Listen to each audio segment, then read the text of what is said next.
چې افغان طالبان حکومت پاکستان ډیسټیبلایز کوي یا بې ثباته کوي یا خرابوي داسې تصور نه مخکې نه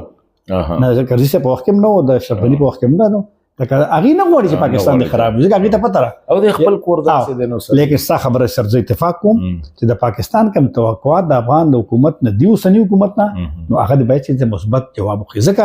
چې د دې هیڅ دلیل نشي کېدی او پاکستان د خدشات چې دی ګوره د کې غزل نشته خدشات د چین نشته خو چین کې حمله نشته کنه سینکیان کې حمله نشته ازبکستان هم اندېښنې لري لیکن هلته ازبکستان کې خو چې ډزم نه کېږي زه ازبکستان د 2000 لاړم نو ما هلته مې ورګد لیکل وکوم نو ګوګل کې مې سرچ کړ چې افغانستان ټیرورست بلاست هلته صرف یو بلاست شو چې په نه هغه قازقستان کې وبخه نو هلته خو سره مسلې نشته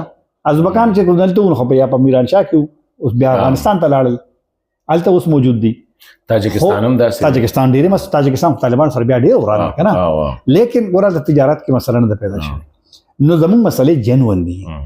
خو لیکن بیا خلک دا وایي چې بنو کې حمله وشو هغه څنګه ته افغان طالبان بلیم کې بشام کې مثلا خو بیا زموږ د سکیورټي مسلې دي خو مسله شته هغې ته مسله شته هغې په دې باندې او بلکې با صورت مخ کې یو داسې خبر ته الله صادق صاحب ته دوره کې د ما معلومات دا دي چې هغې به ته ویلي چې موږ ډېر افغانان نیولي دي چې کوم دی خوا راغلي او واپس له هغه ډېر نیولي شوي په جیرونو کې اچولي شوي